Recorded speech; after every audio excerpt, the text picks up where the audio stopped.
Hi, everyone. Welcome to today's roundtable discussion, Performing Public Histories.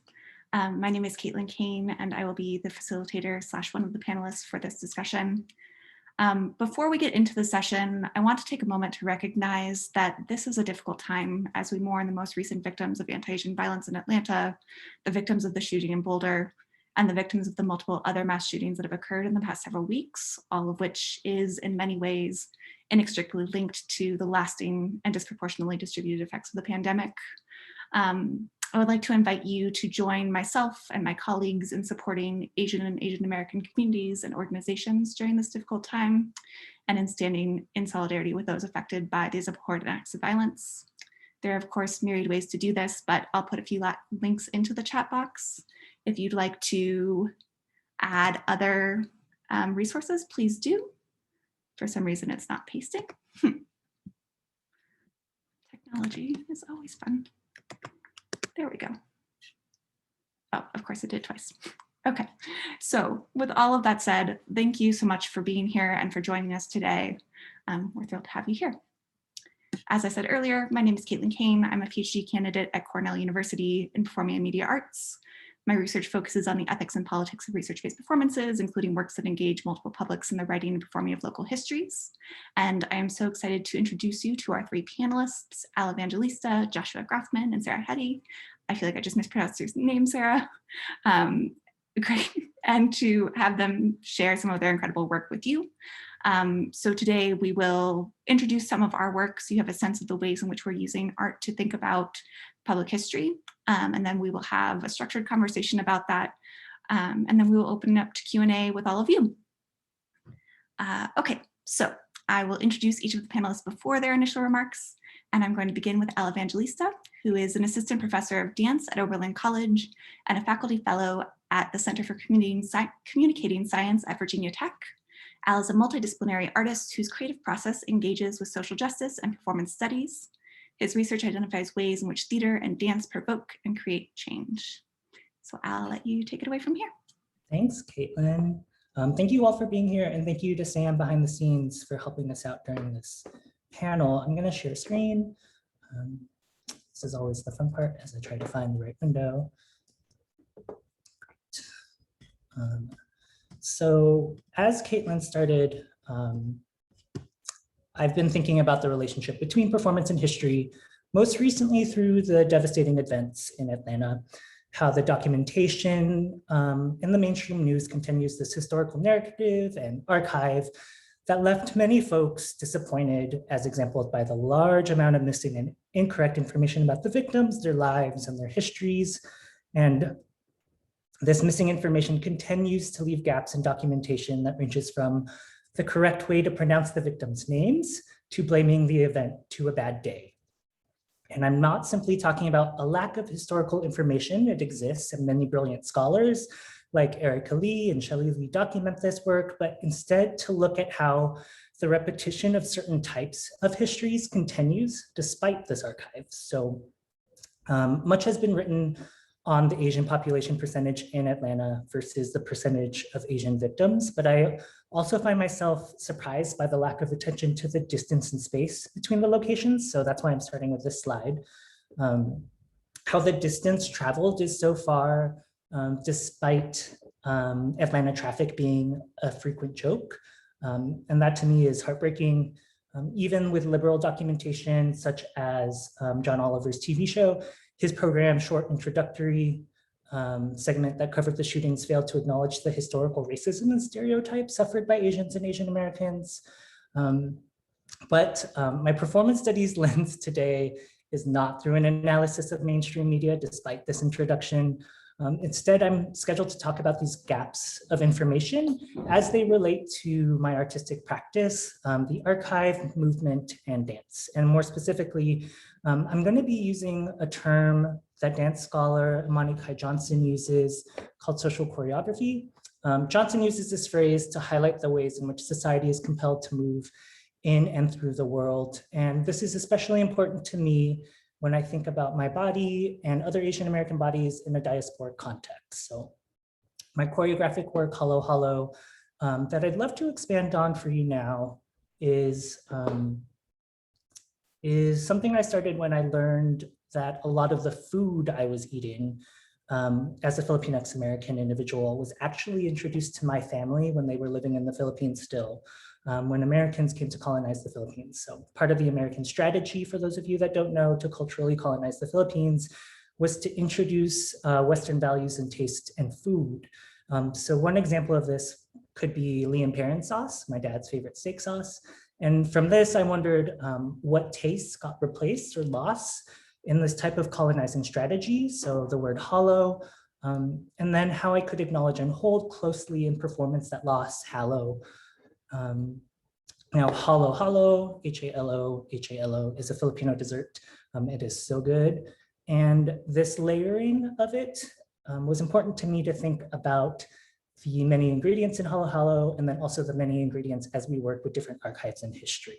So I thought of dancing with the knowledge of this failed archive, and then dancing with this knowledge of actually physically manipulating history. So to show that there were some archives that were projected, both in video form and then also in text form. And then I questioned how we could dance these stories of missing and inadequate documentation. So family members, relatives, ancestors who aren't there, public archives that are and aren't there. And it was my goal to think about how audience members and myself and creative collaborators could think through what they historically know, how we have come to know that information, and then how the movement of our bodies can work with or against these archives. And I'll expand on the project a little bit more later, but I think I'm going to stop there for now. Thank you so much, Al, for that introduction to your work. I'm so excited to talk with you more about it in a second. But first, let's hear from Joshua Groffman and Sarah Hetty. So Joshua Groffman is a composer and researcher focusing on the intersections of sound, place, and the natural world. A native of New York's Hudson Valley, his current work includes research on music, sound, and environmental politics in that area, as well as the opera Halcyon, written in collaboration with poet Sarah Hetty and commissioned by Vital Opera. It centers around the now defunct Bennett College in Millbrook, New York. He is currently associate professor and chair of music at Southern Connecticut State University. Sarah Hetty is a poet, essayist, and librettist interested in place, history, and the built environment. She is the author of 2 full-length books of poetry, Comfort and Niagara Transnational, which was the winner of the Michael Rubin Book Award, as well as a chapbook, Corduroy Road, and Tatted Insertion, a letterpress artist book with Leah Versick. Sarah was raised in the Hudson River Valley of New York State and currently lives in San Francisco, where she's co-editor of the Dropleaf Press. And so I will let the two of you jump in on your project together.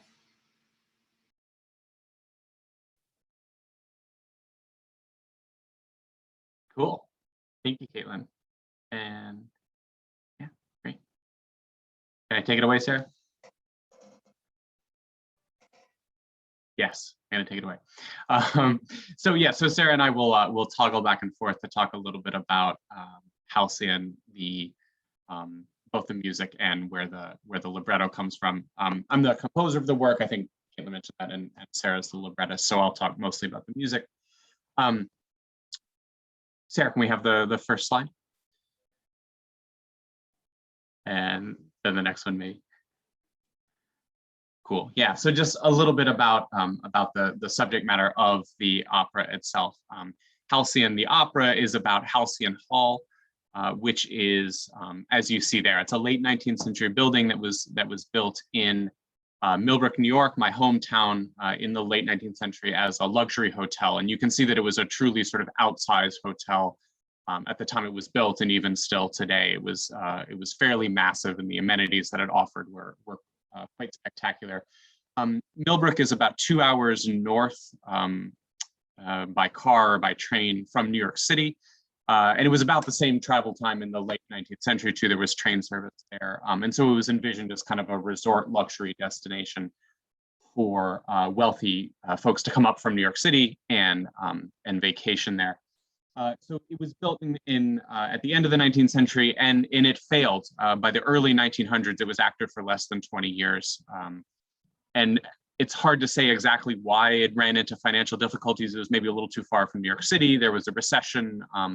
but basically people stopped coming to this luxury hotel, and it fell into disrepair. It was abandoned. It was too big to maintain, and so by the time Mayfriend Bennett was looking for a new site for her school for girls, the site had been disused for a couple years, and Bennett's School for Girls had started a few years earlier, farther south in Westchester County, and she was looking for a new place to locate her school that was more in the open country and in the fresh air that she was looking for her students. And she visited Millbrook, and she saw Halcyon Hall, and she sort of fell in love with it and adopted that as the home for the Bennett College for Women. And it was a school from about 1907 through the 1970s, when again it failed. The school closed, enrollment declined, and again, no one can really give an exact cause. There were many, many causes, right? The landscape of higher education was changing in the 1970s. They ran into financial trouble. They borrowed a bunch of money to build some new facilities, and so the school, again, in this kind of repetitive cycle that the opera thinks about a lot, the school once again, or the building, Halcyon Hall, once again went bust and was emptied out. Sarah, could we see the next slide? This is a picture of Halcyon Hall when it was the home for Bennett College. It was primarily a women's institution. The vast majority of the students who enrolled were women. Towards the very end of Bennett's existence as a school, as they were running into financial difficulties and enrollment was dropping, they did convert to a co-educational model and started enrolling men. But men made up a relatively small proportion of the population, and so we've largely thought about this project from the perspective of kind of it being a women's space, and that's a really important part of the project that I think Sarah will maybe talk about a little bit more. In the 70s, the building closed. It again fell into disrepair, and today it looks like this. Sarah, can we see the next slide? That's the same building. That's Halcyon Hall as it appears today. And this is the way that I've always known this building. And this is sort of the genesis of the opera. I grew up in Millbrook. My home is about a 5-minute walk from Halcyon Hall as it stands today. And when you grow up in Millbrook, you just kind of like learn to look past Halcyon Hall. When people first turn into Millbrook, it's this beautiful rolling countryside, and it's this kind of quiet, Hudson Valley town. And then you see this, and people's first reaction is always like, what is that? What's going on there? But when you grow up in the town, you're like, yeah, that's what it looks like. That you sort of learn to see past it. And so the genesis of this project for me, Sarah and I had worked on a couple of Hudson Valley-based projects before. We've been very interested in the history and the builts and the physical geography of the Hudson Valley. But for me, the basic question at the heart of this project, initially it's changed now, but is what happened here? What's going on? How did this building end up like this when it clearly has so much history behind it? And I'll leave it there. Sarah, we have, I think, one more slide. That's some more shots of what Millbrook looks like today. You can, it's a beautiful spot. The image on the left is the countryside, sort of right outside of Millbrook. It's, it has some more dense settlement in the areas around it, but it still has a lot of sort of rolling bucolic countryside. And another thing that I think about a lot in particular is how the rhetoric of natural beauty and of the environment plays a lot into the way that people talked about Bennett and the way that people talk about Millbrook, and how sort of natural space plays into a lot of the characterizations of Millbrook. So I'll leave it there and let Sarah talk a little bit about the archival sources.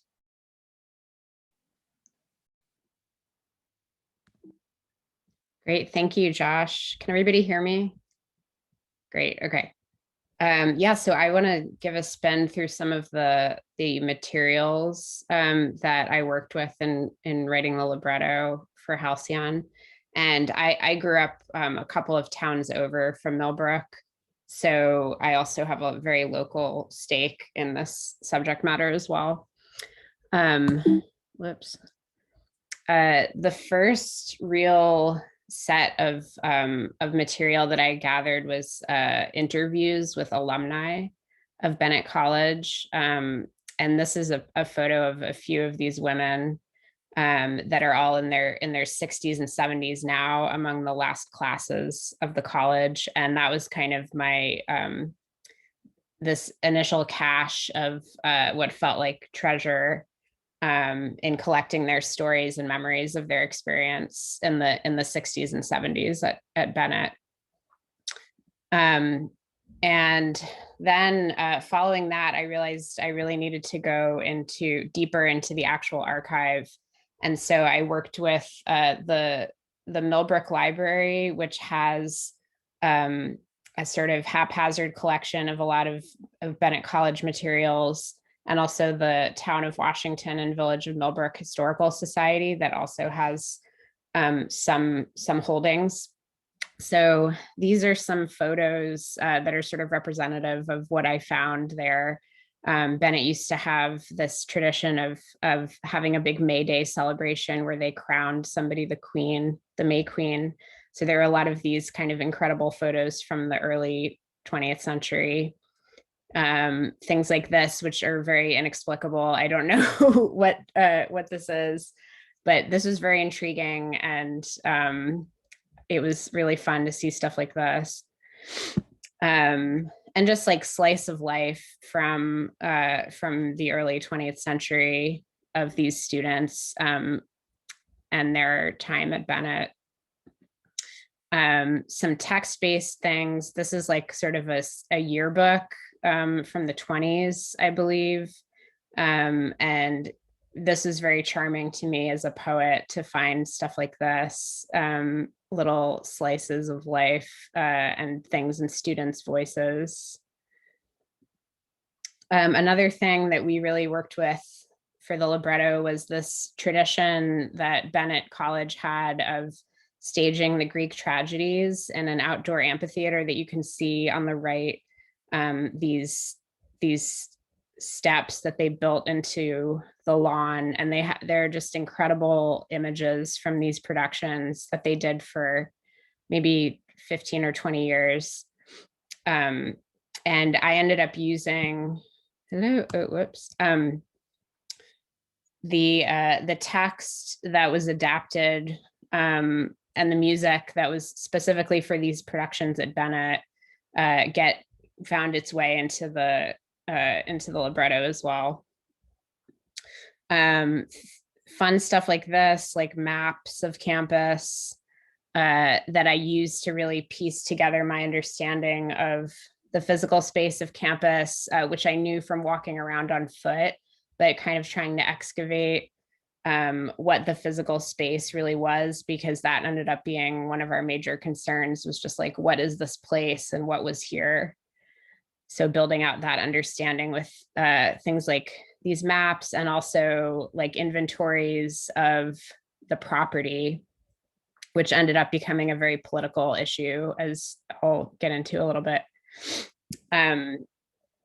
As the college was kind of declining and really desperate for students, there was a lot of information about like in the admissions realm. So a lot of like lookbooks and swag, excuse me, that was really fun to see, but also sad because you kind of knew what was coming and how desperate this kind of felt. One of my favorite pieces from the archive was this lookbook from the mid-70s that just screams mid-70s and has this amazing picture of Halcyon Hall, and then this instruction to use your brochure to build your own Halcyon Hall by folding it in this maybe like Mad Magazine kind of way. So that's just a fun snippet. And unfortunately, that tactic of trying to recruit more students didn't work. And the other piece was like this massive fundraising effort they put forth. And I show this slide just to show that I looked at a lot of extremely dry development documentation about fundraising, which I thought was going to be like kind of interesting, but ended up really not being. And I took a lot of it out of the draft of the libretto at some point because it was frankly boring. So the archive isn't always as interesting as it might seem at first. A big source was photos from, I'm sorry, articles from the local newspaper, the Millbrook Roundtable, which documented on almost a daily basis this drama leading up to the closure of the college. And this was sort of the big headline on the day that it was actually announced that the college was ceasing to exist.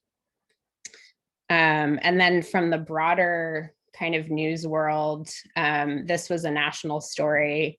And so there was some documentation in a broader sense about what was going on with this site in the 70s, 80s, and 90s as the drama continued. And then finally, an important source for me was also the way that the internet of today was thinking about the site and sort of this sleazy like fetishization of this women's college as a haunted place and a place where creepy things happened and the misogyny that was always embedded in that. So this is a Facebook thing, obviously, and then there were all these videos on YouTube that have various degrees of sensationalization of the site and of the supposed hauntedness of it. So now I'm going to talk a little bit about how I ended up writing the libretto. You know, with the archival materials, I spent an enormous amount of time reading these articles and archival materials and just kind of like going through and finding pieces of language that were very bright to me and pulling out a combination of narrative and also just these images and sound bites from actors. And along with the interviews and all of the rich material that I'd gathered there and sort of my own glossing of the photographic archive, creating all of these pieces that ended up getting collaged into what was essentially a long poem in the first draft of it in 2016. And eventually, as we built out more content areas and tried to make the narrative a little bit more intelligible, we did a creative intensive with Caitlin, Josh, and our artistic director and our stage director to kind of like see what our materials really were. And you can see in this image, we're color coding the libretto based on the different themes. So with these Post-its, and we ended up like, chopping it up and rearranging it several different times and until we really came up with something that held together. And I think, Josh, that's your part now. Yeah, to date, we've had sort of two public instantiations of the music and libretto together in the state that it's in. We did an initial production in 2016 that was staged in Millbrook and also in New York. And then in 2018, we did a kind of an updated version of the material just in New York City. You can see that the cast in the resources are fairly small, which is deliberate. It's set for 3 female singers and 1 male baritone, and then and a kind of a small chamber orchestra. We should mention too that this project originally was called Unfinished. And so in the first 2 versions of it in 2016 and 2018, it was presented as Unfinished. And I think Caitlin gave us a kind of a permission space to like change the title. I remember at some point, Caitlin, you were like, projects change names all the time. You just explain it to people. It's totally fine. But anyway, so yeah, so that's another sort of evolution of the project. Sarah, is there another slide? I think that's about it for us. Great, thank you so much for that. So I'm just going to talk a little bit about my work, and then we will jump into questions and conversation, which means I have to share my screen. Okay, awesome. So as I think I mentioned at the outset, I am a theater director and dramaturg who, like many of the other panelists, creates work that engages with feminist and queer histories. I'm currently dramaturging Halcyon, as Sarah and Josh said, and have worked with Al on several documentary and semi-documentary projects. But today I want to speak briefly about another work that I am dramaturging and assistant directing, Lee Fonikowski's Casa Cushman. This archival play tells the story of Charlotte Cushman, a 19th century actress who is one of the most famous Anglophone actors of her time. Although some now consider Cushman to be the first American celebrity, she was largely forgotten following her death. In 1876, many have attributed this erasure to Cushman's refusal of gender norms and to her intimate relationships with other female artists. Cushman was known for her interpretations of strong female and leading male roles in Shakespeare's canon. Her naturalistic performances received both critical acclaim and censure due to her abandonment of the norms of melodramatic performance. Similarly, the actor's masculine appearance, often attributed to her prominent jaw and square face, allowed her to pass as a man on stage while inspiring ridicule of her countenance in the press. Cushman deplored these critiques of her physical attributes, but she embraced the ways in which her perceived masculinity allowed her to play the man in every aspect of her life. She was a capable entrepreneur who used her business capabilities to support herself, her family, and eventually the collective of emancipated artists she gathered around her. So these biographical details have been recorded in several monographs, including Joseph Leach's Bright Particular Star, Lisa Merrill's When Romeo Was a Woman, and Tana Wojcik's Lady Romeo, which is a new text that just came out. And so each of these books offers a different narrative of the actor's life, including markedly different interpretations of her relationships with other emancipated women. And so one of the questions that we've had to grapple with has been, what does the dramatic form and live performance offer that other media, particularly written text, does not? And we've answered those questions in many ways, often focusing on the values of embodiment, theatricality, and presence. But I actually want to focus here on impermanence and change. This project began 11 years ago when Lisa Merrill sent Lee Fonikowski a copy of her book and suggested that it could be adapted into a play. In the decade that Fonikowski has spent with Cushman's story, with the thousands of letters that Cushman wrote to her young lover, Emma Crow, and with Merrill's book, she has continually explored this question of what does theater offer? And what I want to suggest is that each workshop that she has conducted and each public reading that she has done of the play has changed the answer to that, but that constant change has actually been part of the value of performance. Sorry, I lost track of my notes, but I joined this project in 2017. And so I'm just going to talk about the 3 iterations that I've been a part of as a way to open up that conversation about the value of that impermanence. And then we'll jump into questions with everybody. So in the first version that I participated in, we were at Cornell University doing a workshop of the play.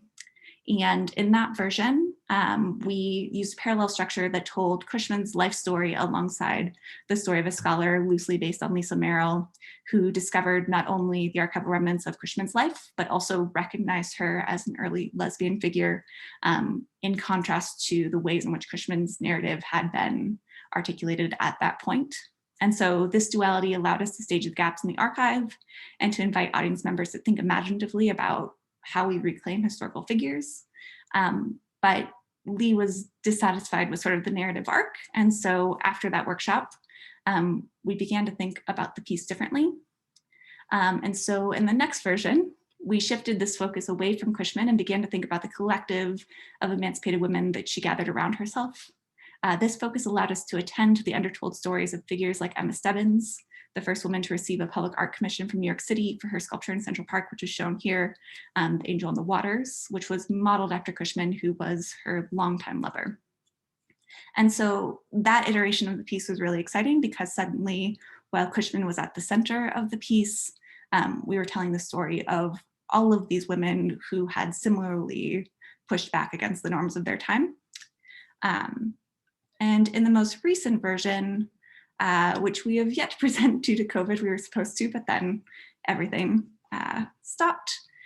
We have been thinking about Cushman's gender presentation and what it means, or what it would mean, to treat her not only as a potentially lesbian figure, but also as a potentially genderqueer figure who is both praised and ridiculed for her rejection of the gender norms of her time.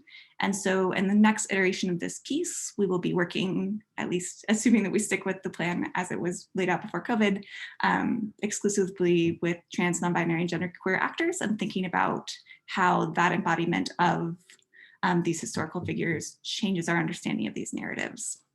And so I'm rushing through these descriptions a little bit, but the thing that I want to say here in this first part, and then we'll certainly discuss more, is that one of the values of performing public histories is that it can engage all of us, artists and archivists and audiences alike, all of whom were involved in each of these different iterations, to engage with historiographical questions and to think critically about history, how histories get told.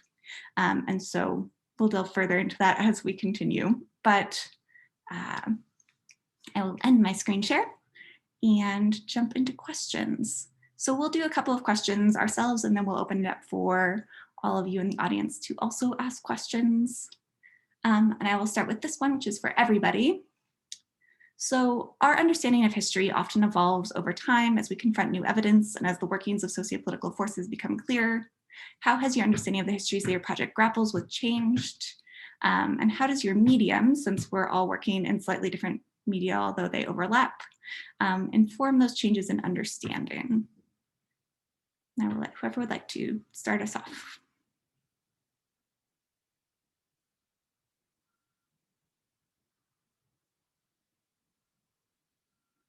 Josh, I'm going to call on you. I was slouching down and everything so that you would. Yeah, so I guess to me, the germinal question for me in wanting to take on Halcyon as a story, a project of history, was this question of like what happened. And I think that I had some idea in my head that we would be able to figure out what happened, right? That we would be able to be like, aha, this is the thing that caused Bennett to close. This is why no one repurposed the building. This is why it fell into ruin. And this is why it looks like that today, that we'd be able to draw like a clear teleology. And I feel like the more we tried to pin it down, the more it seemed to get farther away. And I think there's a parallel too that Sarah uncovered in that the first time around that it failed too, right? No one can really articulate why did it go belly up the first time too. And for me, that I've always liked thinking about history not as sort of like the product of like some great person doing a thing and changing the course of history, right? But that there's this ineffable quality to these forces that are pushing things, and eventually you get an outcome, but it wasn't the only outcome that could have happened, and it absolutely wasn't for any one particular reason. That I feel like that sort of background of kind of moving away and being at peace with like we're not going to be able to tell the story of what exactly happened changed the way that I thought about what this opera was supposed to be doing. And I think that in turn maybe the other question I had, which is maybe not a great question to have when you set out to write an opera, is whether this story deserved to be an opera, whether opera was like the right medium for this story.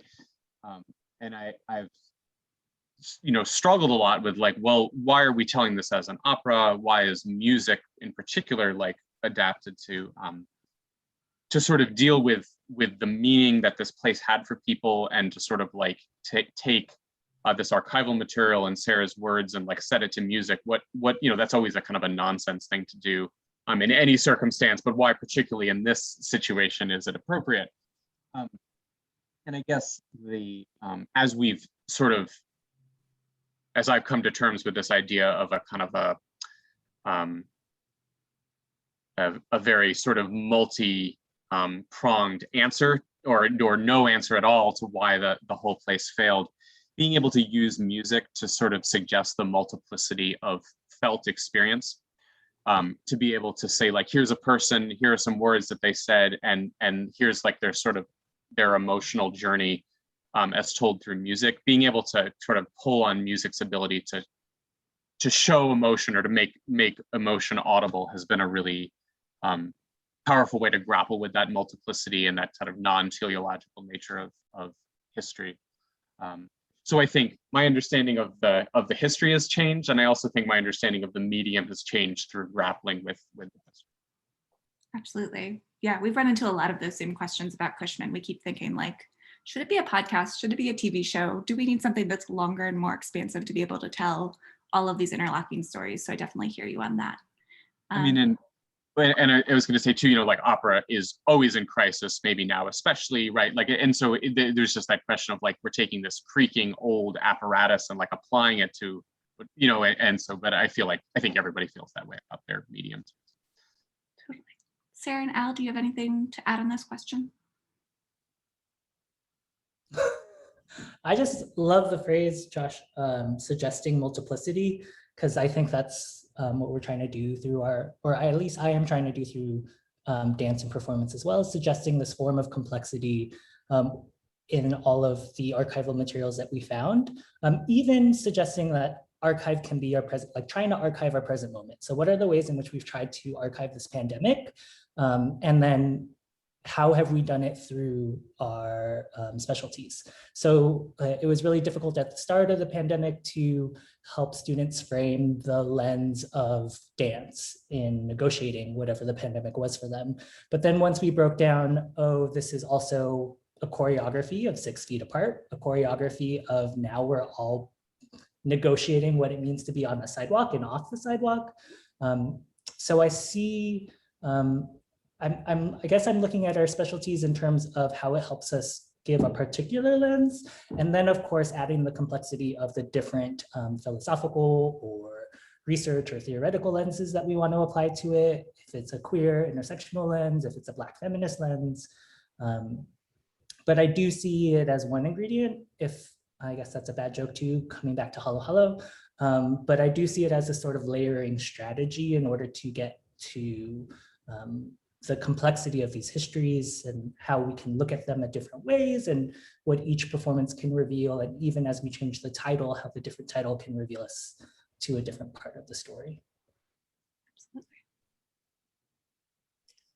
Yeah, I wanted to talk about the fact that, which is something we're still sitting with, I think, the fact that the subject of our opera is sort of like this extremely high-end privileged bastion, this college for upper class, mostly white women. That, I mean, that's not the whole story. What I found when I did interviews with people, with alumni, was that some of them grew up working class and ended up being able to go to Bennett on scholarship. But the headline and like the real truth is that it was a finishing school for wealthy white women who were being groomed for marriage and upper class society in a huge way. And I think especially, like, we started this project in late 2015. And as I think as the Trump administration took hold and as all of these huge questions really became more and more relevant on a daily basis of like, where are we putting our attention? I think that Josh and I and the whole team were kind of like, what's the hook for this story? Like, why are we putting our attention on this? And I had to, yeah, I think had to investigate, like, what are the aspects of this that are relevant to a bigger story? And we ended up kind of like reframing it from primarily being a story about women's educational spaces into trying to suggest more about the importance of place. And I really loved what Al brought up about social choreography and sort of this like geographical underpinning, because that's a big part of what Josh and I are interested in together, in looking at the place where we grew up and its relationship to wealth and power. So that's like one way that my understanding of the project had to really like grow and grow bigger over time. And to really, I don't think it's an answerable question either, like ultimately, but for me, as a poet and looking at these kind of like snippets and a multiplicity of experiences and collaging these different like micro narratives together, I feel like there is an inherent interest or an inherent brightness in all of these little stories that would come from people's lives, no matter what kind of lives they were. I was always just like attracted to how we could weave these moments together into something that would tell a story that was otherwise not on paper, you know. And I hope that that's what the libretto does in some way. It's actually a really good transition to one of the questions that we had thought of posing, thinking about, you know, what are the ways in which these media allow us to fill gaps in the archive, or to think about maintaining, expanding, or resisting the archive. And so thinking about sort of what does performance and other art forms offer us in terms of addressing those gaps in archival records, which I think you've each talked about a bit, but I wonder if folks have additional thoughts on that. And I know there's some questions coming in the Q&A, and we will certainly get to those a little bit later, but I just want to acknowledge that. So, Al, you're still muted. Yeah, I was trying to remember if, I guess I want to say for this is resisting an archive for me is an interesting question in terms of when I literally move with the archive. So in that photo of an archive projected and then moving with it is also a way to resist it for me is to manipulate it physically. So having a projection mapping that I can play with the archive has been a way for me to feel like I can show what lens I am working with or the dancers are questioning. And then also I see it as a form of creating new documentation through multiple modalities. So if I make this performance, but then write about the structure of the performance and it gets published in a journal, I think it's creating a new archive, although it started in performance, it's now in the scholarly archive. Yeah, I think that's how I wanted to talk about that. Sarah, Josh, do you have any thoughts on that? It's okay. I mean, yeah, I guess just expanding on what I said, I think putting into words some of these like ineffable moments of experience is what I was trying to do. And these moments of youth and discovery and joy for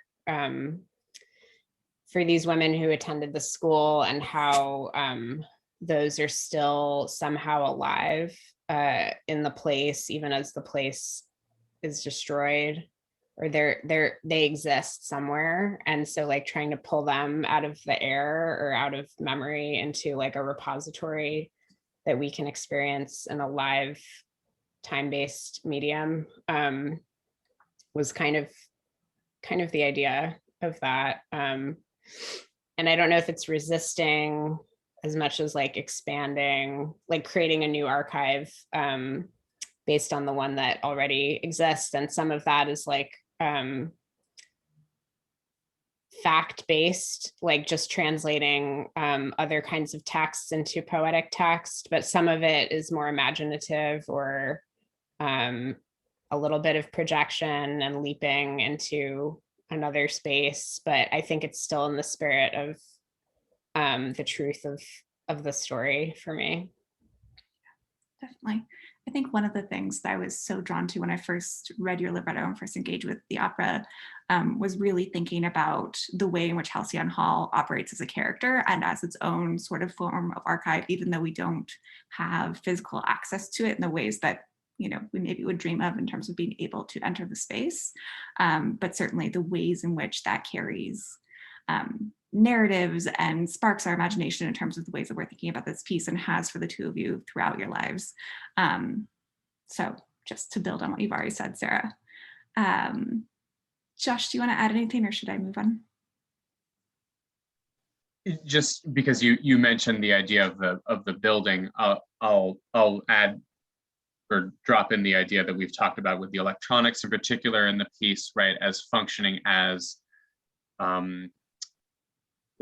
right. So to explain, a big part of the sound world of the opera is electronic based. There are live instruments and live voices as well, but there is this electronics portion. And we struggled for a long time with what that was supposed to be, but ultimately we decided, and I hadn't made this connection, Caitlin, until you mentioned it, right? But that like the electronics are of an archive, right? That we kind of played with this idea that the walls of Halcyon Hall were microphones that had been on for its sort of 70-year run as a school. And that these sounds would sort of get regurgitated. I don't know if that counts as an archive because we made it up, you know, but it's interesting that it is, the electronics portion is, you know, it's recordings that we have in the Bennett archives of like student musical groups that, you know, recorded their performances. It's found sound soundscapes that I've recorded around Millbrook in the last, you know, 10 years or so. So there is some real sort of archival sound in there, as well as these kinds of things that we've projected. But anyway, yeah, that piqued my interest. I like that idea. Absolutely. So one of the things we've been talking about is the ways in which public history has been defined in terms of its commitment to collaborations with community members and other stakeholders. And so I'm wondering if you can each talk about how your work engages community members or other public stakeholders in the creative process. Josh and Sarah, you might want to start, given Halcyon's engaged nature. Go for it, Sarah. Yeah, I mean, for me, my main point of intersection was with the alumni that I was able to get in touch with, and really trying to use the interview process to have them contribute to the creation of the work, and without it being like a commission by them, because I think there's a way in which like they want to see a certain version, or some folks wanted to see a version of their memory of this thing, and not everybody gets to have the same outcome, and so that was really rich. And then, you know, we developed relationships with some institutions in Millbrook that maybe Josh wants to talk a little bit about in more specifics, but primarily for me, it was with the library and the Historical Society, as being two keepers of knowledge in town. And Josh, maybe as a resident of Millbrook and a son of Millbrook, if you want to talk about the other relationships you've built. Yeah, I mean, I think the thing, I actually will give a lot of credit here to Vital Opera and to Kelvin Chan in particular, the general director, in that, like, I think the very first thing, or one of the very first things that we talked about when we started contemplating, well, how are we going to stage this thing, or what's the first iteration of the project going to look like, that I think it was Kelvin that said it should be in Millbrook, right? We should, before we do anything, we should put what we've got in front of the community that it is about and ask them what they see. Talkbacks are just kind of a structural part of what Vital Opera does. I don't know that Vital Opera has ever done an event that wasn't followed by a talkback. And it's not, you know, just as like an audience engagement thing, but it's because the idea of sort of like collaboration and of asking people to reflect back what they've just seen is really at the heart of what Vital Opera is hoping to do. So I would actually say, you know, I hope that we would do it in Millbrook, you know, just because I thought that would be cool. But I think Vital Opera sort of put their finger on this idea that it is public history, and that if you're going to do public history, you need to do it in collaboration and with the people that you're public historying about. And it's been maybe not always super easy to figure out how exactly that should play out, right? Because there are so many different kind of overlapping communities in Millbrook, and so there's no way to say like, now we've gotten the buy-in from all of Millbrook, or something like that. But I think it's been really important that we approach these institutions. We've done a lot of sort of talking with government bodies, with the town council and the village council. And the other thing, actually, one of my favorite parts of this project has been a kind of a side project called Millbrook as a Frame of Mind, which was a concert production. So it was not related to the opera. There was one aria from the opera in it, but it was actually mostly non-opera, non-Halcyon stuff. It was produced by Vital Opera at Millbrook's Community Day celebration, which is an annual event. And that was like a real moment for us to, I played the piano, Sarah did some reading, so we were there, but the poets that Sarah chose were all Millbrook-based poets. We were able to collaborate with Eric Marshall, who's a local singer-songwriter. And so that was a moment where it felt like we weren't just making an opera and showing it to someone and asking them what they thought, but that we were making music sort of with Millbrook and within Millbrook. And so opportunities like that I've been really thankful for, and have contributed a lot, I think, to the way that we think about what this opera is actually doing artistically and sort of within the community. Absolutely, and they've been so foundational to the ways that we're thinking about what the premiere is going to look like and what the surrounding events will look like in terms of potentially an oral history project and education programs and all of those elements. We have one question in the Q&A that I'm going to pose just because it's so much part of the conversation that's happening right now. And so Sarah, I'm going to direct this at you since you did most of the interviews. Were you able to interview any of the school staff or faculty in that process? Yeah, I think I was able to speak to a couple of people. It was honestly, at the beginning of the process, it was not at the top of my mind. And then as it went on, it became clear that that was a missing piece that we wanted to build out more as we told a more well-rounded story about this this issue of what happened. There's some challenges with that. One being that, the staff and faculty were for the most part older than the students at the time. So a lot of them were no longer living when we started to do this work. It was harder to track them down on the whole.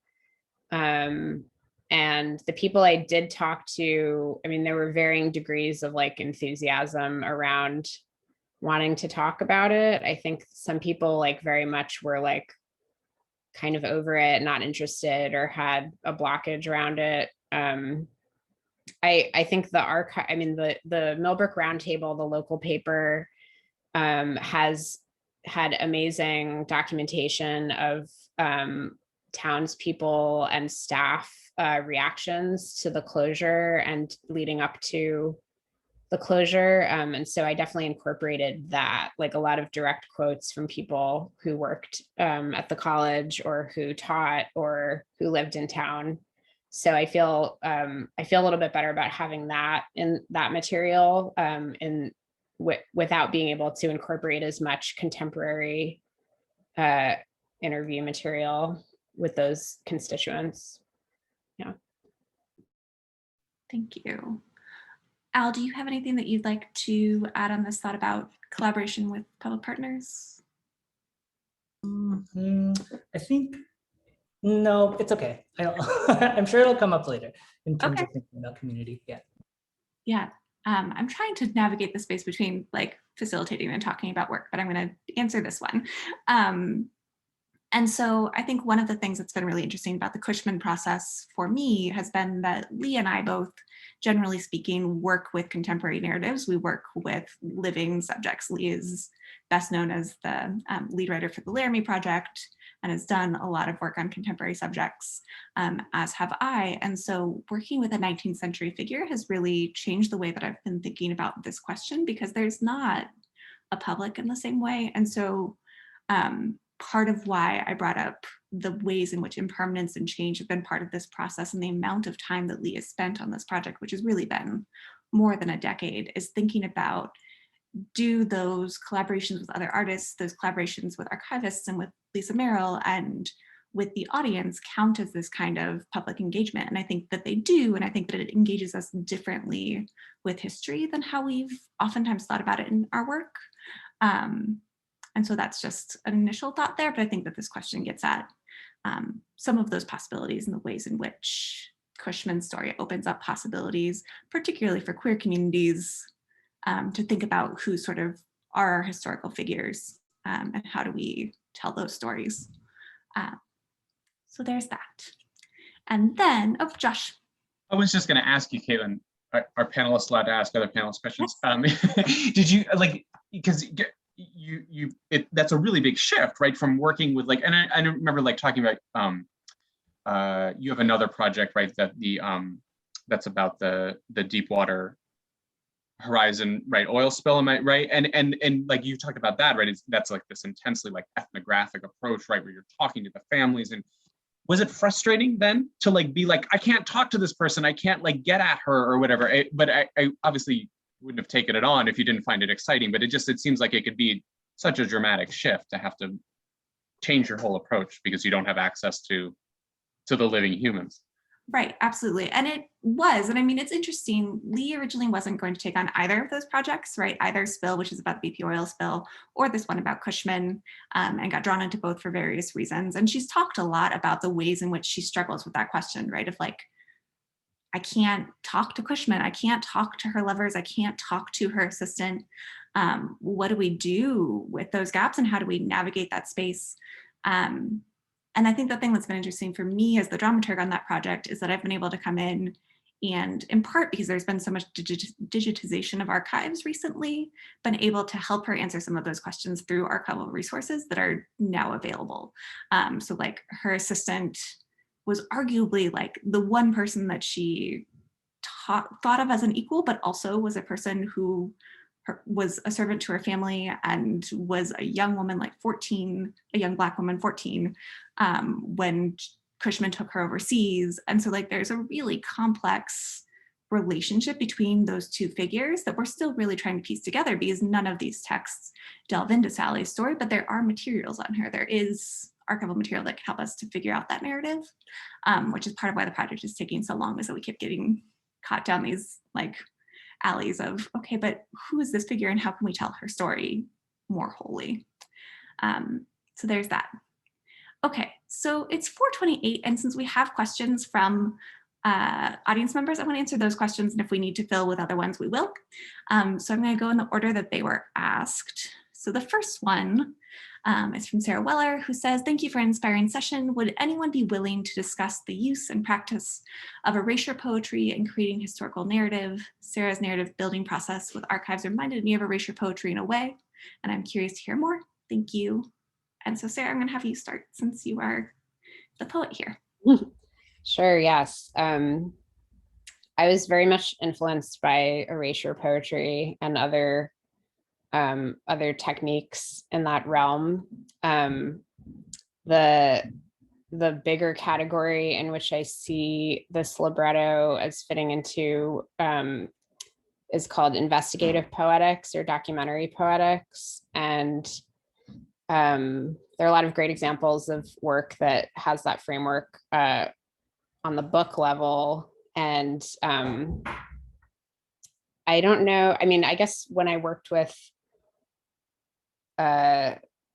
erasure poetry is primarily, I would say, an on the page experience, in the sense that when it's often presented with all these holes, it's either redacted or erased. So you can only see either what you've chosen to leave behind, or everything else is blacked out, which are kind of like two different feels to what that would be. And I think that in a way I've employed that technique, for the libretto, but you don't get, it's like the audience won't necessarily, they won't be able to hear the space around the words that are left per se. But yes, that's something that's definitely behind my work. Yeah. Thank you. Josh, not to put you entirely on the spot, but I was just listening to Sarah talk about that and was wondering if you want to talk about the ways in which erasure and absence play into the music. So I was thinking, as Sarah was saying that, of like the way that the music thins out as the opera goes on as part of the narrative might be an interesting part of this question, even though it's a different medium. Yeah, right. We've played with that idea a lot. And as I finish up scene 5, I should remember to make sure that happens, right? Because it's so thank you. Yeah, so we've talked about a lot of analogies between the sort of the building falling down, right, and of like gaps or holes appearing in the building. And if you see pictures of Halcyon, there are these big holes, right? There's windows busted out, and like, you know, whole wings of the building are sort of like falling off of the massive apparatus. And so that, and there was even at one point, Sarah was playing with this image of more door, right? That like, if you have a door and you can go through the door, but as the building sort of falls down, the door just becomes more of a door. It becomes more of a gap, or more of an entrance to the building. And we've tried to incorporate that a little bit into the music in a couple of ways. One of them is that, yes, the music becomes sparser as it goes on. And then there's also a kind of a literal sort of decay texture that's present at the beginning of the opera, and that reasserts itself at the end of the opera as well, where it sort of moves kind of towards entropy, which, you know, manifests itself as sort of low strumming and sort of clusters in the low strings and in the piano, and distortion in the guitar and that kind of thing. And so as the building kind of collapses, you get this, yeah, I guess you could call it erasure of the sort of musical materials. And the other thing that's interesting though, and I think this is something I'm still playing with too, is that we've talked about as the building is erased, and as the voices grow silent, and as the music dies or goes away or something, I think it's really important to remember that what you get when all of that disappears is not silence, right? It's all of the sounds that were always there. And to me, that's a really, really powerful concept that I use all the time, right? That we perceive silence as a lack of human noise, of anthrophony. And so there is this erasing, but I also think it's so interesting to see what emerges when the thing that we think is there is erased. Thank you so much for that answer. Okay, so Amira Neely, I apologize if I mispronounced your name, asked this question. So your projects all came about by these personal connections, the space and self, but were you inspired by other works of performance public history? If so, did they help you in your planning and execution, or have you felt like you're just making it up as you go without any outside guidance or framework? Al, you're smiling, so I'm gonna ask you to start. Okay, I think there's no way I could have done what I was doing without a lot of public history before, particularly autoethnographic work, but also Hollow comes from, so a public history, a way that I'm thinking of an archive right now too is there's Deborah Paredes Salinidad, and there's the Selena Museum in El Paso, Texas, and she writes about how there is the purple jumpsuit that Selena wears at the Astrodome performance, but when on the mannequin in this museum, there's this gap in the suit because the mannequin can't fill out the entire suit. So she writes about how it's both hollow and hollow at the same time. So even just coming from the title has come from this other performance studies public history archive. And I guess the other way to answer that question is to look at the different frameworks that have been there before in terms of content. And that's where, when I previously mentioned autoethnographic work, I guess I'm thinking specifically about the Panza monologues. And so how this personal narrative, as it relates to the body, becomes this performance archive in and of itself.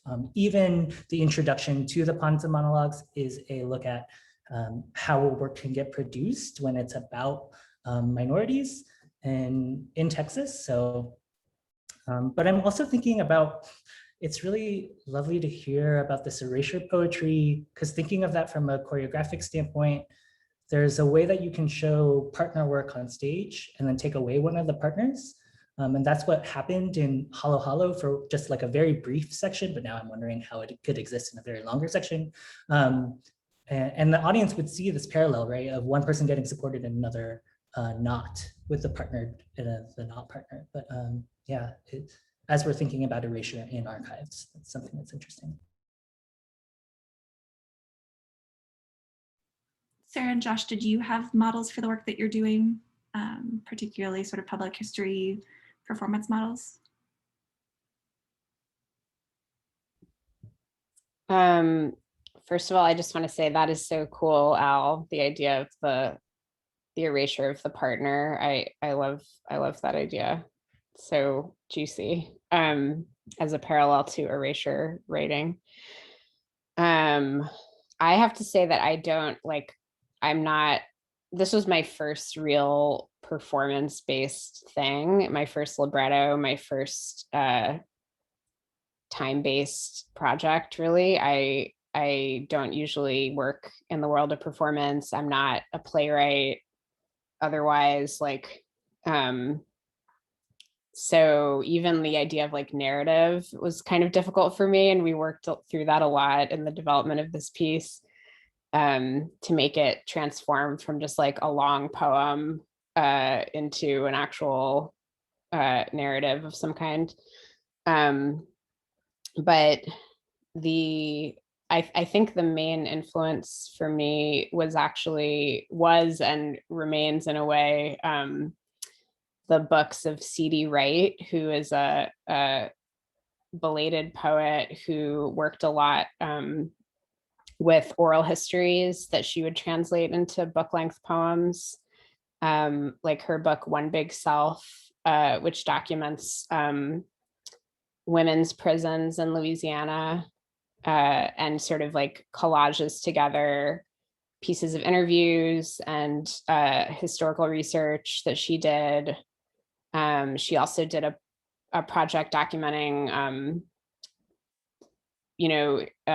big figures in this, or lesser known figures in the civil rights movement, where she did a lot of interviews in that realm, and then sort of like pulled out this language to create, sort of like an ocean of material that washes over you and kind of suggests that there's so much more that's not there. And I think also that's kind of the erasure piece as well, is like, by collecting these fragments, part of what I hope to do is like suggest that this is only like the tip of the iceberg in terms of what we know and what we could know about the subject. And so there's all this unarticulated stuff that's still out there somewhere. But yeah, I don't have a good answer to the performance model question. Yeah. I think that was a great answer in terms of both thinking about poetics and thinking about its relationship to this piece. That was great. Josh, do you have thoughts on this question? Many, and they're evolving rapidly. I think, the thing that's interesting is, I think I'm just realizing this now, that I don't know that I actually, I'm sure that I didn't think of this project as public history when we started, right? So thinking about the definition of public history as being sort of this like collaborative process, or having collaboration be a very important part of it. This kind of like taking history and using it, or like doing something with it in a kind of a praxis sort of way.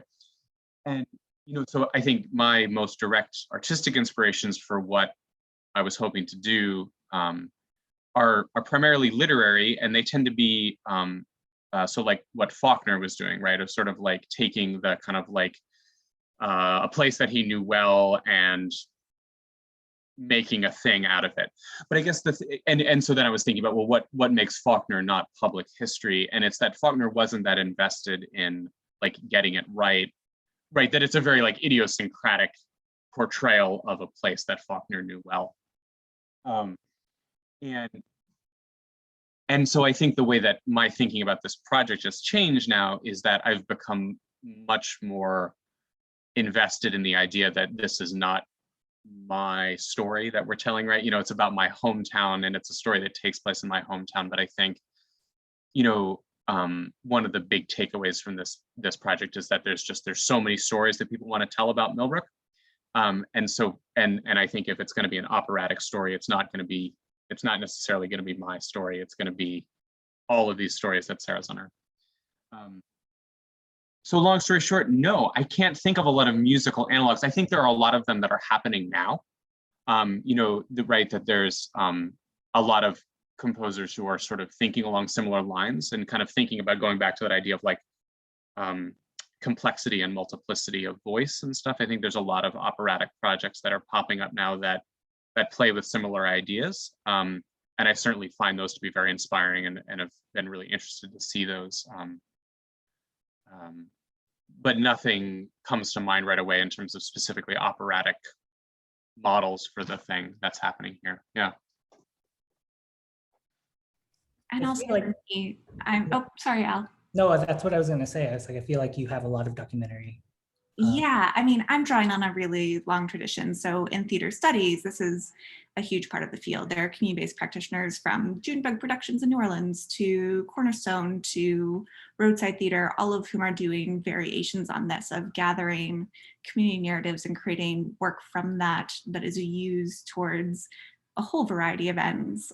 So much of my research and work is grounded in those community-based techniques, but also in documentary techniques, drawing on folks like Andrea Smith and Lee Fontikowski, who's my collaborator, but was also like one of the people who drew me into this work with the Laramie Project, right? And so there are sort of countless models in theater, which is an interesting contrast that's been really the world that I came up in. And then I have lots of models for what this work can and might look like. So I want to, one, invite audience members, if you have other questions, to go ahead and put them in the Q&A box so that we can answer them. And as people are formulating questions and typing them in, I'm going to ask one more because it came up in Josh's answer, which is this question of, do you consider your work to be a form of public history, by which I mean a way of putting public or historical knowledge to work for various audiences and making it useful to the public? And so if any of you have thoughts on that question while audience members formulate questions, that would be great.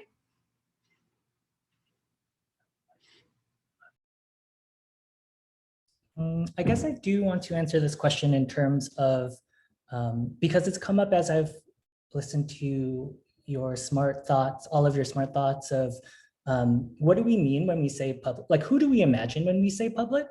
And I guess I'm pointing towards how, as we are a part of many different communities, as we said in most of our work, how each of the public histories can be specifically towards different communities.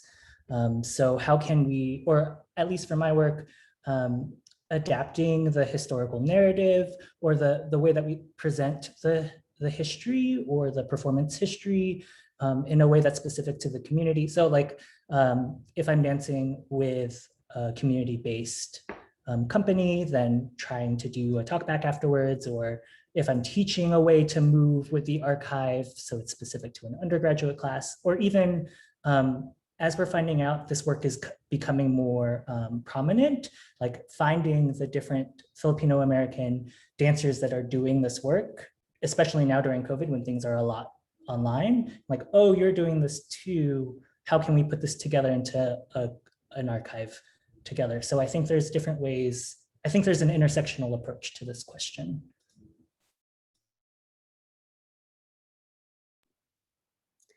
Yeah, I was thinking about how, you know, there are these different constituencies around Bennett College, like the alumni, the townspeople. Primarily, those are kind of the two, like the town gown dichotomy, which is not always totally correct in terms of people fitting into one or the other. But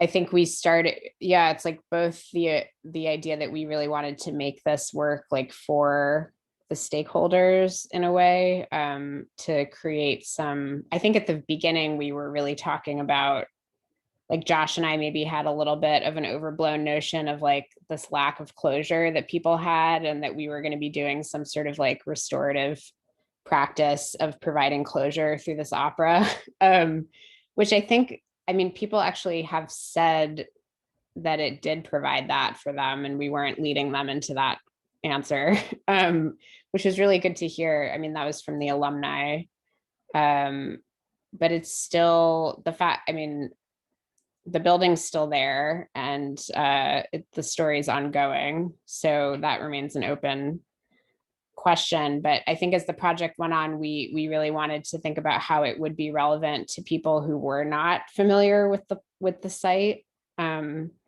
and didn't have a personal stake, but how it could kind of speak to anybody who's had a relationship with a place that has changed, whether it's a place that's been destroyed in an instant or over time, or a place, and that includes, you know, change in the form of gentrification or climate crisis, or all these different ways that places change. I think that's the broadest container for what we hope it could really do, in terms of addressing various publics.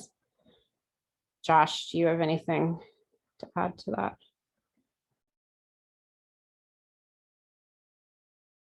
No, that sounds about right. Yeah, I think, well, and I guess I think not exactly like scaling back our expectations, but just sort of like, yeah, kind of like learning. And again, I kind of come back to the Millbrook as a frame of mind thing, right? That it was like, there wasn't like a big like cathartic, like now I'm at peace with the closing of Bennett or anything, right? But there have been these moments where there has been some like genuine engagement, where there was like kind of something there was a discussion there that wouldn't have happened if these archival materials hadn't been sort of excavated and brought to light and presented in a way that sort of opened people up to a discussion of them. And I think that's when it started to resonate and feel like we were kind of accomplishing something, or may had something to offer that wasn't available otherwise. Yeah. Absolutely. I just totally lost my answer to this question. So maybe I will come back to that. But I do want to, again, just make sure that participants or audience members feel like you have space to ask questions. I don't see any right now, but I'm just saying that one more time. And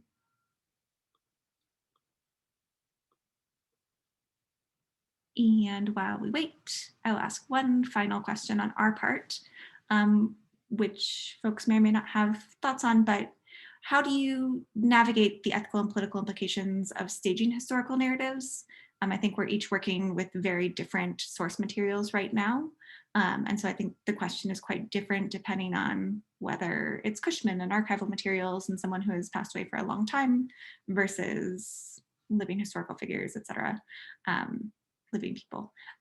So if you all have thoughts, I will let you jump in.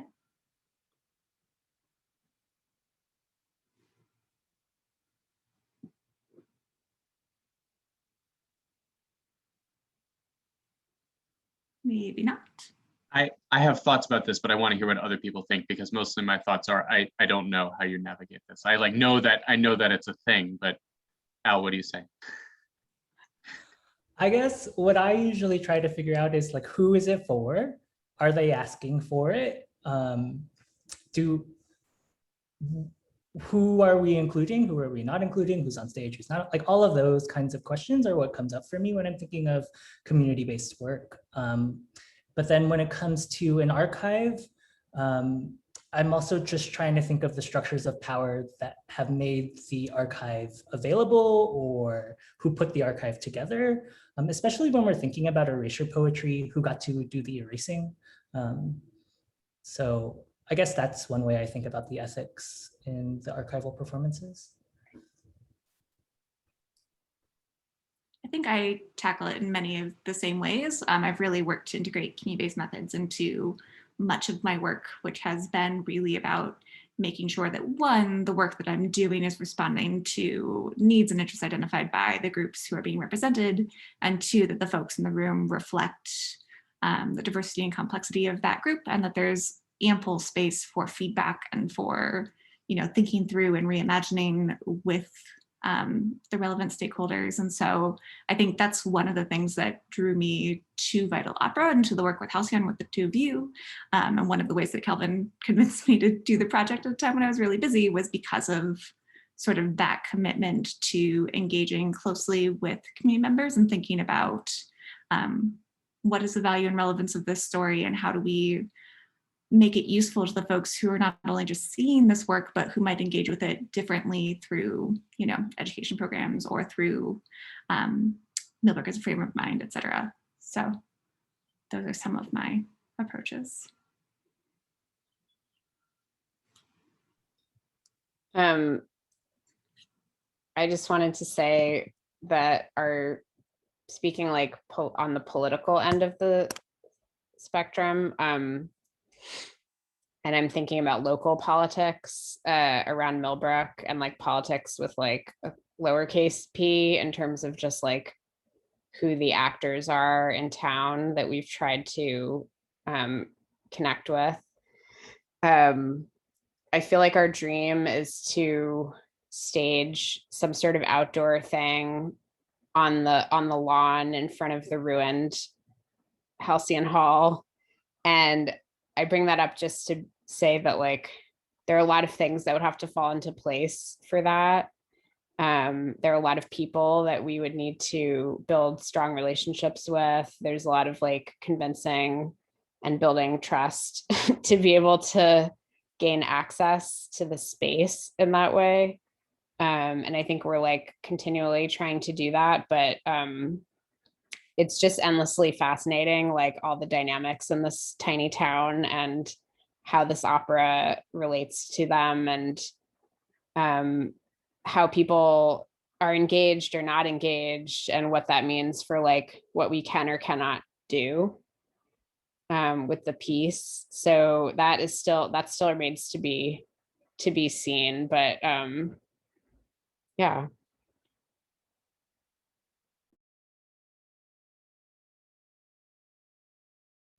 Josh, did you want to jump in? You know, to me, it feels so, because the story is so small, or because Millbrook is small, there's been a lot of moments where it's felt pretty risky. And I guess the thing that I still don't know exactly is you guys have posed some rules of thumb, you know, but there are some like ugly things in the story, right? And we've struggled with like, how much do we bring those up, right? Because we're presenting this to this community, and we want it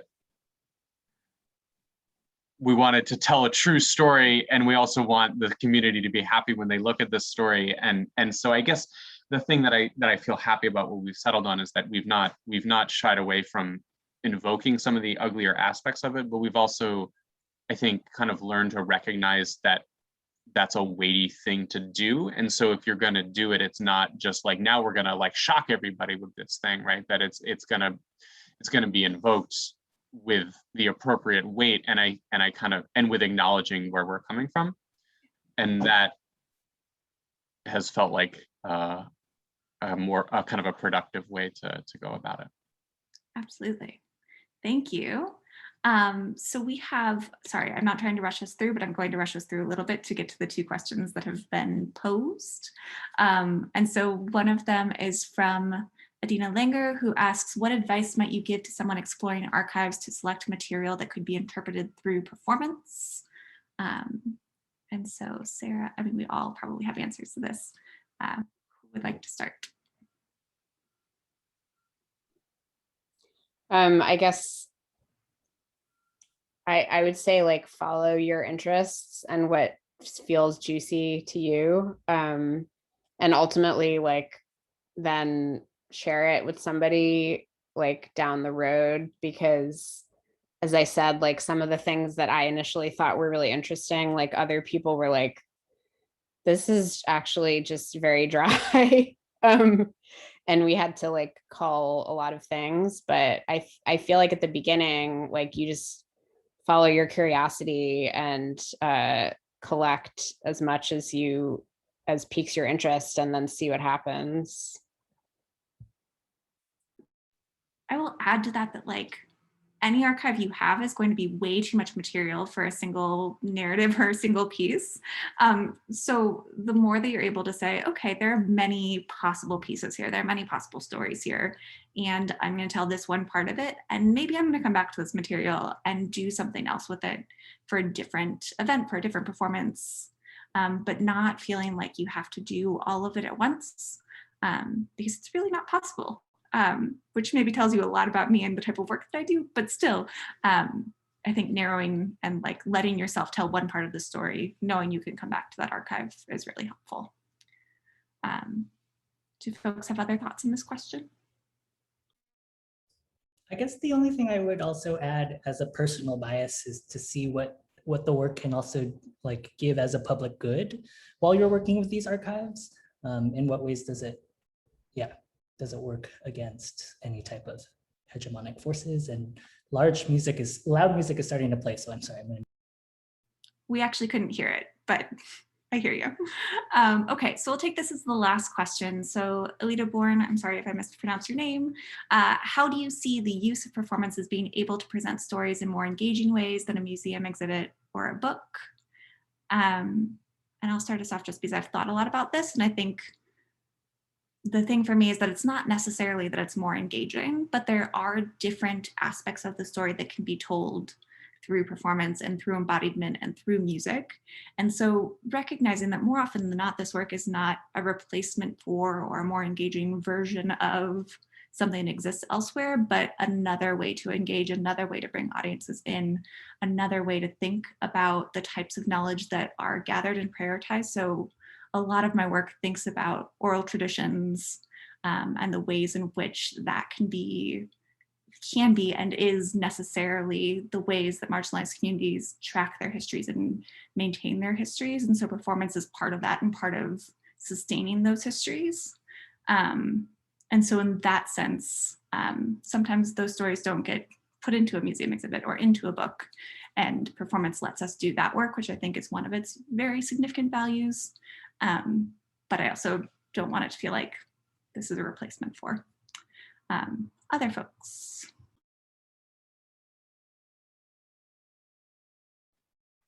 I mean, yeah, I think to give props to Kelvin and Vital Opera again, right? We've talked, it became kind of a code word after a while that it was like, this is starting to feel like a New Yorker article, right? Where it was one way that we kind of sorted through like what belongs in the libretto, what belongs in the music and what doesn't, is that it's like, is this like a documentary fact that, right? And I think yeah, you're right. It's not, is it more engaging, but it's like, there are like structural things that opera or theater or dance can do that a museum can't. And, it would be a mistake to try to duplicate what a museum can do in an opera, right? And we've made that mistake. But I think, so yeah, so it's sort of thinking about how can we harness like what is unique about our medium to tell this story in a way that is specific to that medium and that's reflects what like drew us to music in the first place, or drew us to our art. Yeah, that was one of my favorite learning curves of the Halcyon process as a non-opera person, was Kelvin being like, it's about emotion. Stop worrying so much about narrative. You are a narrative brain, but it's about emotion. And so like finding what is the capacity of that particular medium and how does it help us to engage with these stories. Does anybody else have thoughts on this question before we wrap up? Well, I want to say thank you so much, Al and Josh and Sarah. It has been such a generative and fun conversation to have you together here. Thank you to everyone who attended and who asked questions. They were really excellent questions. Thank you to Sam and the rest of the team at NCPH who have made this possible and made it really easy in a moment when, technology and the pandemic can make things really complicated. So thank you all so much. Thank you. Thanks, everybody. Thanks. Thanks.